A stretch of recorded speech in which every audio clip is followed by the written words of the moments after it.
Assalamualaikum warahmatullahi wabarakatuh. Bismillahirrahmanirrahim. Alhamdulillahilladzi hadana li hada wa ma kunna linahtadiya laula an hadana Allah.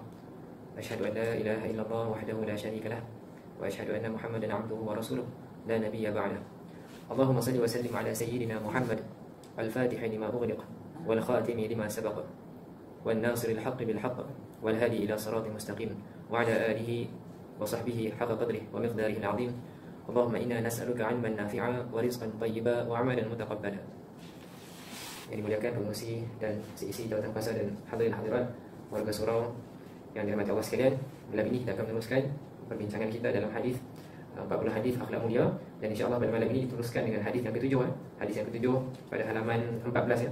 Hadis yang berjudul mengawal diri ketika marah. An Abi Hurairah radhiyallahu anhu anna Rasulullah sallallahu alaihi wasallam qala laisa asy-syadidu bis-sur'ah innama asy-syadidu alladhi yamliku nafsahu 'inda al-ghadab.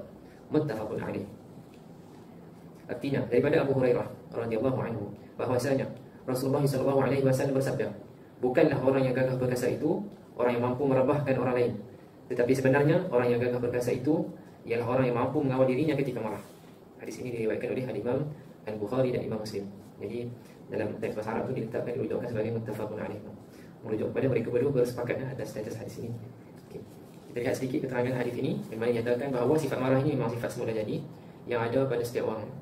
Jadi marah ni akan jadi baik kalau dikenal pada tempatnya. Seperti umpamanya situasi kalau orang lain mempersendakan agama kita, maka di situ perlu disalurkan ya kemarahan itu dengan cara yang betul ya. Tidak boleh kita menafikan dan mendiamkan begitu sahaja. Namun ada juga marah yang bukan pada tempatnya yang boleh membawa kepada natijah yang tidak baik ya. Marah yang dikawal yang hilang panduan rasional ya, yang boleh membawa kepada natijah-natijah yang buruk. Okay. Jadi hadirin-hadirat sekalian, saya yakin bahawa kita semua ada pengalaman masing-masing ya, bagaimana kita pernah melalui situasi kita marah ya.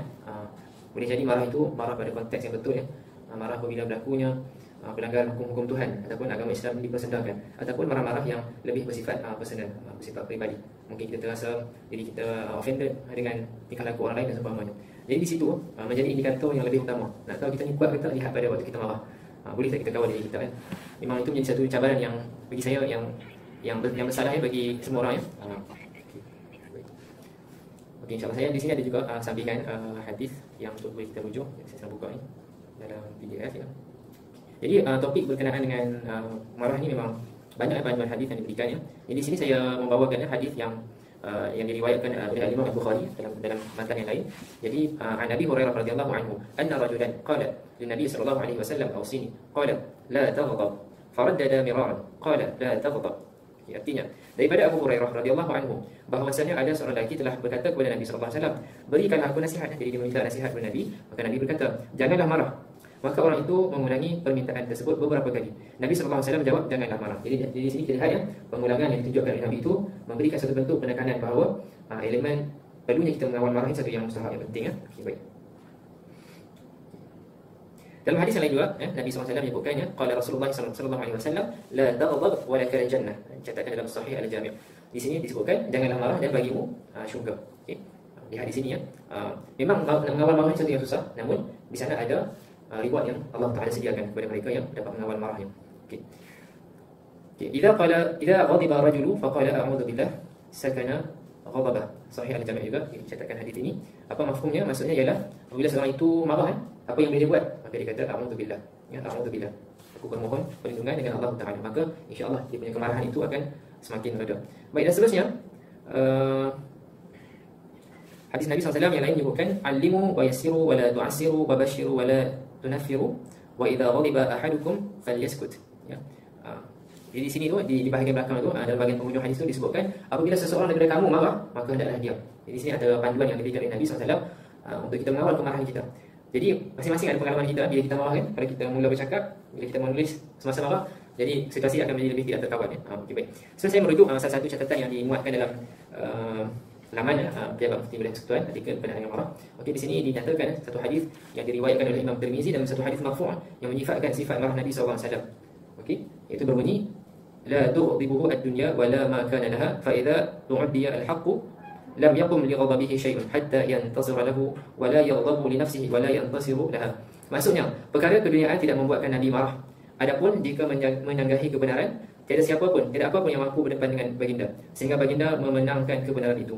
Nabi juga tidak marah jika ia melibatkan urusan peribadi baginda dan tidak berusaha untuk memenangkan diri baginda. Dirujuk daripada kitab Asy-Syama'il Al-Muhammadiyah, ya, susunan Imam Tirmizi. Jadi di sini dalam hadis ini menunjukkan kepada kita bagaimana Nabi SAW menunjukkan peluang yang sangat dari sudut mengawal kemarahan itu. Jadi disalurkan kemarahan itu dengan betul. Jadi Nabi mengawal bagaimana kalau perkara-perkara yang berkaitan dengan agama, berkaitan dengan syariat, maka situ Nabi menunjukkan ketegasan. Namun kalau melibatkan perkara-perkara peribadi, maka tidak sedemikian rupa.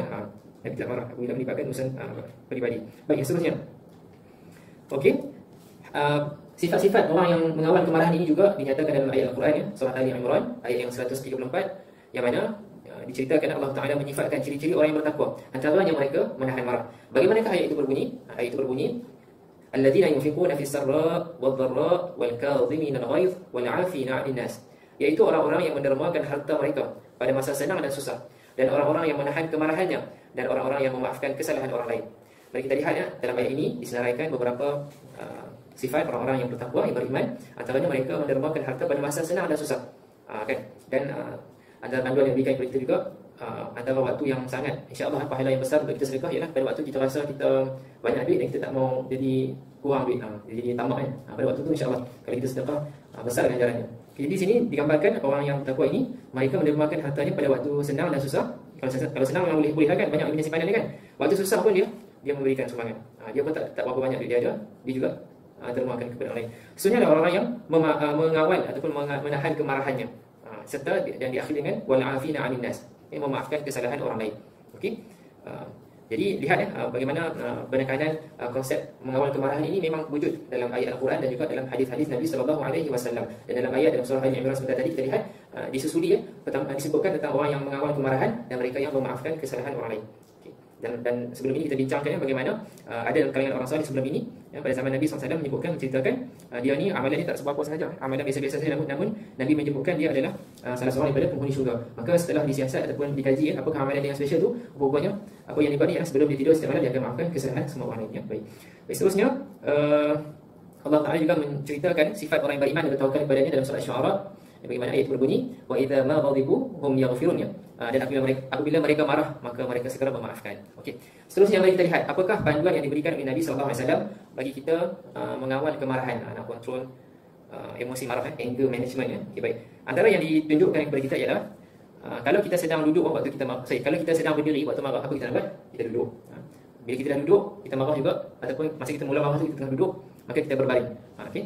Okay, jadi ini dirujuk daripada hadis yang diriwayatkan oleh Imam Abi Dawud dalam Sunan Abu Dawud, yang mana menyebutkan, "Idza ghadiba ahadukum wa huwa qa'im falyajlis fa in dhahaba 'anhu al-ghadab wa illa falyattaji'." Apabila salah seorang daripada kamu marah sewaktu dia sedang berdiri, maka hendaklah dia duduk. Jika kemarahannya hilang, maka itu baik. Jika tidak, hendaklah dia berbaring. Nanti boleh kita eksperimen benda ni, kita boleh rasa macam mana, sebab bila kita marah semasa sedang berdiri itu, kita rasa macam kita lebih in control, ya. Namun bila kita duduk tu insya-Allah akan terasa kurang sikit lah. Lebih-lebih lagi yang di hujungnya kalau kita duduk berbaring lagi lah, ya. Katakan nak marah tu dah tak happening lah, kan. Marah sambil baring, kan. Kan. Contohnya kalau ada anak kecil kita marah, kan. Masa berdiri tu dia punya night shift sangat tinggi lah. Dia duduk ni kurang sikit. Kalau dia berbaring tu tak kacau, kan. Anak pun tak rasa kesan marah tu, kan, sambil berbaring, kan. Jadi itu antara panduan, antara panduan. Okey. Yang seterusnya ialah mengambil wuduk. Mengambil wuduk. Jadi hadis dirujuk daripada kitab hadis Imam Abu Dawud juga. Jadi Imam Abu Dawud ni antara imam dalam ilmu hadis. Kitab hadis 6 yang utama lah, kutub sitah, kitab hadis 6 yang utama, selain daripada Imam Bukhari, Imam Muslim, seterusnya Imam Tirmizi, Imam Abu Dawud dan seterusnya. Dia satu daripada 6 imam yang utama dan menyusun kitab, menjadi rujukan kita. Okey, dalam hadis ini disebutkan, innal ghadaba minasyaitan wa innasyaitan khuliqa minan nar wa innama tudfa'un nar bil ma'i fa idza ghadiba ahadukum falyatawadda. Mari kita lihat apakah hadis ini menunjukkan kepada kita panduannya. Okey, yang pertama, sesungguhnya marah itu datang dari syaitan. Syaitan diciptakan daripada api. Okey. Kemudian hanya saja api itu dipadamkan dengan air. Maka apabila seseorang dari kamu marah, maka berwuduklah. Ya, berwuduk. Okey. Itu yang seterusnya. Yang tadi itu yang pertama tadi, kita berubah kedudukan posisi kita kalau kita marah. Yang kedua ialah kita mengambil wuduk. Yang ketiga ialah kita mengelak sebarang keputusan yang besar untuk dibuat semasa kita marah. Yang ni insya-Allah mungkin masing-masing ada pengalaman sendiri, kan. Bila kita marah dan kita tenang, dia punya impact tu berbeza daripada keputusan besar yang kita buat, kan. La yahkum ahadun baina ithnain wa huwa ghadban. Tidak boleh seseorang itu menghakimi antara dua orang dalam keadaan marah. Yang ini diriwayatkan dalam Sahih Muslim. Dan hal ini lebih lagi lah ditujukan kepada hakim yang mengadili kes-kes pengadilan tak boleh dimarah kan. Kena lihat hakim tu hari tu dia dah makan ke tak kan. Dia ada apa-apa konflik sebelum disampaikan ke mahkamah semua tu perlu dilihat. Bila dia kalau dia marah dia buat keputusan bahaya. Boleh dia tambah hukuman yang lagi dahsyat kan. Jadi itulah sama juga kita bila kita buat keputusan maka kita kena elakkan kalau waktu marah ni relax dulu, calm down dulu sebab takut nanti kalau ada sebarang keputusan besar waktu kita marah tu dia akan jadi tak kena kan. Sama juga lah kalau kita terlalu happy kan jangan cepat berjanji. Waktu happy sangat berjanji bahaya juga. Semua boleh bagi. Kan nanti bila happiness sudah berkurang maka dia menyesal pula kan. Okay. Dan yang seterusnya sama juga tadi yang saya sebutkan tadi dalam hadis yang diriwayatkan tadi yang disebutkan tadi tentang salah satu perkara yang boleh kita buat semasa kita marah ialah kita berdiam diri ya. Idza ghadiba ahadukum falyaskut ya. Ini dicatatkan dalam Al-Adab Al-Mufrad. Apabila salah seorang daripada kamu merasa marah maka hendaklah dia diam. Ini salah satu lagi panduan yang insya-Allah boleh mengurangkan atau mengawal keadaan marah tersebut. Bolehlah nanti balik nanti ataupun sekarang pun boleh throwback balik kan pengalaman masing-masing. Mungkin kita pernah alami situasi kita marah dan kita bercakap pada waktu tu. Ataupun zaman sekarang ni ada cara kita menuliskan mana kan. Mungkin masing-masing ada pengalaman sendiri. Bila kita marah dan kita respon, kita menulis, kita bercakap ke, cuba kita bandingkan kalau kita tak buat benda tu. Mungkin dia punya efek tu lebih rendah kan, lebih tidak seteruk bila kita balas semasa kita marah kan. Berdiam diri sebab tu marah adalah perkara yang baik, yang lebih baik kerana apabila kita marah, perkataan yang diungkapkan itu berkemungkinan akan membunis perasaan orang lain dan mungkin memberi ancaman kepada diri sendiri. Janganlah kalau kita marah ni kita guna kata sopan ni. Memang saya rasa susah berlaku kan. Saya duduk pasal kan, saya duduk di macam mall-mall kan, bila kat kaunter kan, kalau macam ada staff-staff buat isu-isu sikit, jarang kalau orang tu marah kan, dia salah tak sopan tak ada. Memang dia keluar perkataan pelik-pelik sikit lah kan, dengan nada dia pun macam-macam kan. Baik, itu sebagai contoh kan. InsyaAllah kan. Topik ni berat sebenarnya. Saya nak bercakap malam ni bukan berlaku lah. Saya mohon Allah Ta'ala bagi kekuatan saya juga untuk mengawal kemarahan pada situasi-situasi yang bersifat personal. Kalau situasi-situasi yang bersifat pelanggaran hukum Allah, maka kita kena salurkan kemarahan itu dengan betul ya. Okay, baik. Seterusnya kita akan masuk pada hadis yang ke-8 ya. Hadis yang berjudul membela nasib golongan yang lemah. Kita lihat seterusnya. Okey. An Nabi Hurairah radhiyallahu anhu qala, an Nabi sallallahu alaihi wasallam qala, as-sa'i 'ala al-armalati wal miskin kal mujahidi fi sabilillah wa ahsabuhu qala wa kal qa'imi alladhi la yaftur wa kas-sa'imi alladhi la yuftur. Daripada Abu Hurairah radhiyallahu anhu berkata, Rasulullah sallallahu alaihi wasallam bersabda, orang yang menguruskan nasib para janda dan orang yang miskin akan mendapat pahala seperti mujahid fi sabilillah. Dan berkata perawi hadis, saya kira baginda juga ada bersabda dalam satu perumpamaan yang lain, baginda menyebutkan seperti orang yang bersembahyang terus menerus pada waktu malam dan berpuasa pada setiap hari. Okey. Keterangan hadis ya. Hadis yang diriwayatkan oleh Imam Bukhari dan Muslim ini, hadis ini menunjukkan kepada kita kelebihan yang Allah Taala sediakan kepada orang yang menguruskan nasib-nasib orang yang lemah. Orang-orang yang lemah seperti para janda, orang-orang yang miskin dan anak-anak yatim.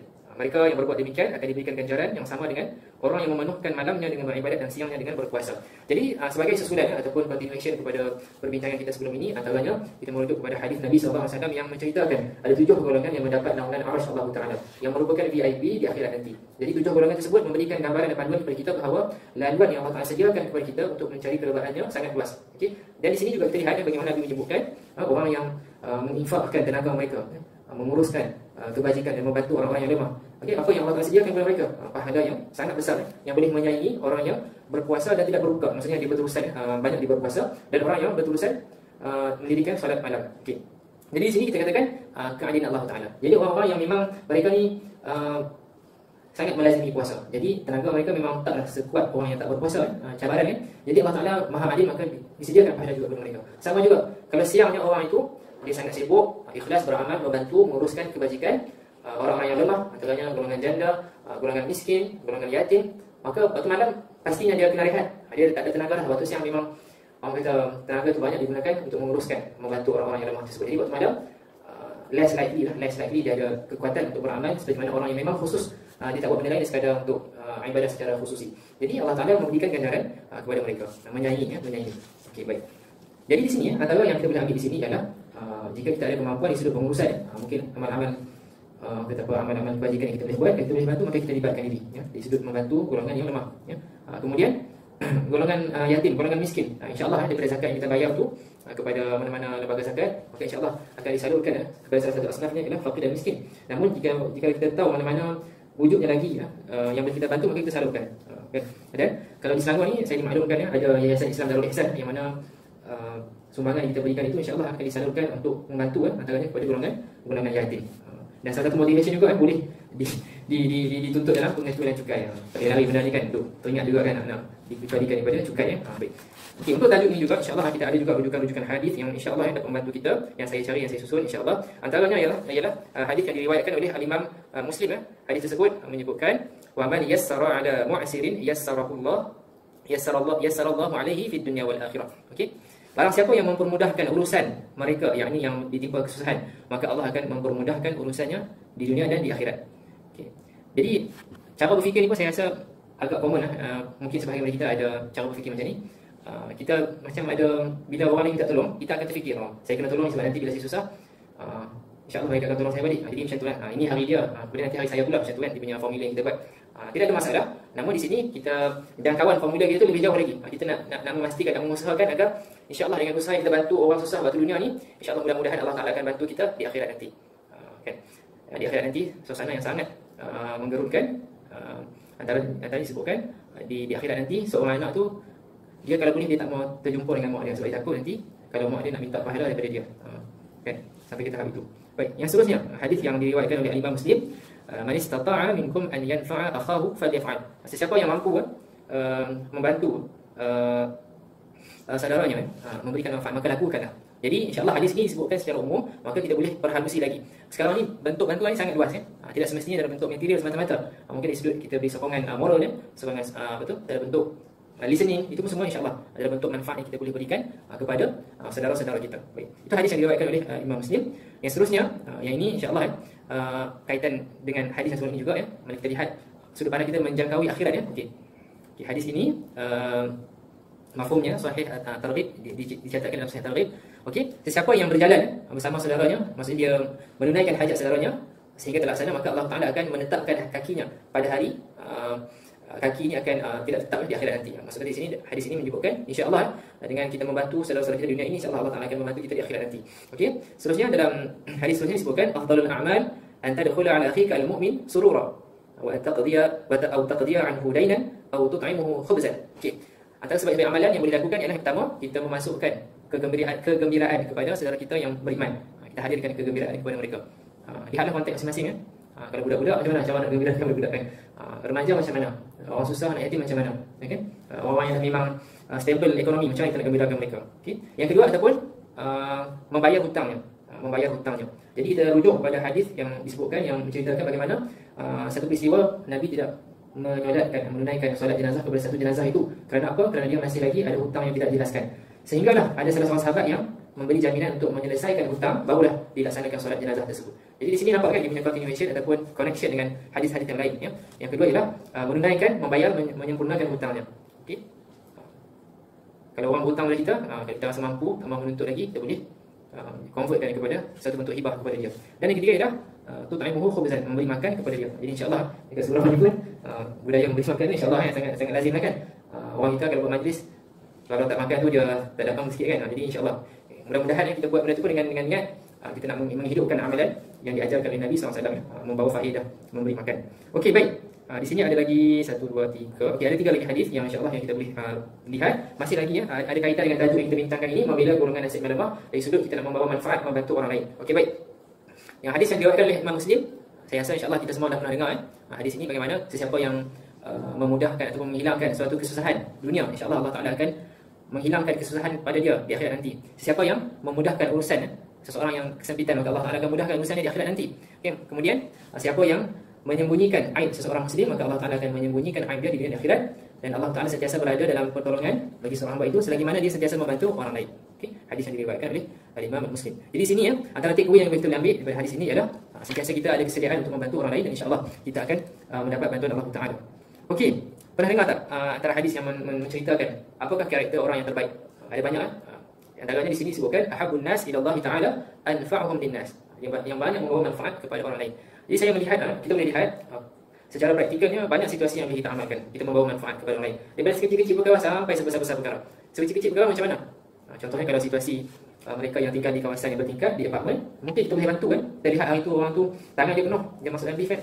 Apa salahnya kita bantu dia? Tanya dia nak pergi ke floor ke berapa kan, kita tolong tekankan di floor berapa untuk dia. Okey, mungkin kita tolong holdkan door untuk dia. Okay, dalam situasi di office, kan, kita tolong holdkan pintu kepada orang yang just behind us. Bukan maksud kata nak tunggu seminit dua tengah pegang pintu kan tak. Mungkin kebetulan kita berjalan dengan dia memang belakang kita. Maka apa salahnya kita boleh hold dekat pintu itu kepada dia. Okay. Boleh update lagi. Update lagi. Contohnya dekat kedai makan. Mungkin masing-masing ada preference masing-masing. Tetapi saya melihat ada warganet yang berkongsi antara good practice mereka lepas makan kedai makan tu apa dia buat? Dia bantu susun siap-siap pinggan-pinggan daripada terabung tu, dia susun elok-elok supaya memudahkan pekerja kedai nanti nak makan, pekerja makan nanti pekerja kedai makan tu nak bersihkan dia akan senang lah sebab dah disusun kan dengan proper. Kemudian kalau ada di situ macam ada tumpah-tumpah sikit kan kita boleh tolong dakkan dan seumpamanya. Bukan nak suruh sampai basuh pinggan tak. Tolong susun. Lagi salah faham, rajin sangat sampai pergi basuh pinggan tak payah lah tu. Okey, cukup saja sampai kita bagi kemas kat meja tu kan. Okey, baik. Itu antara contoh practicality yang kita boleh implement dalam day to day kita daripada hadis yang kita bincangkan ini. Baik, nak buka ni. Okey. Dan yang terakhir ni, insya-Allah satu lagi hadis yang sangat menyentuh kita, mengetuk pintu hati kita untuk memikirkan hal ini dari sudut dimensi yang lain. Okey. Dalam hadis ini, yang diriwayatkan oleh Abdullah bin Umar, ya. Baik, Rasulullah SAW menyebutkan ya. Dan judul hadis ini dicatatkan ialah qada'u hawaijid nas afdalu min al-i'tikaf fi masjid. Qala Rasulullah sallallahu alaihi wasallam, ya. Wal an amshiya ma'a akhin fi hajatin ahabbu ilayya min an a'takif fi hadha al-masjid, yani masjid al-Madinah syahran. Apa maksud hadis ini? Hadis ini menyebutkan sesungguhnya kalau saya keluar membantu dan menunaikan hajat saudara, hal itu lebih baik dan lebih disukai oleh saya daripada muktikaf dalam masjid ini, yakni Masjid Nabawi selama sebulan. Lihatkan bagaimana dimension tersebut. Kalau macam kita memanglah kita limited time kan. Memang kita bukan yang warga di sana, memang susah kan nak pergi umrah semua kan.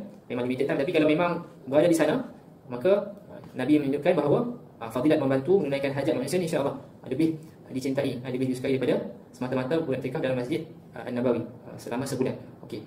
Baik, insya-Allah itu sekadar apa yang boleh kita sebutkan, bincangkan hadis-hadis yang berkenaan dengan dua aspek. Yang pertama tadi kita bincangkan tentang kita mengawal marah, mengawal diri ketika marah. Yang kedua ialah membela nasib golongan yang lemah. Okey.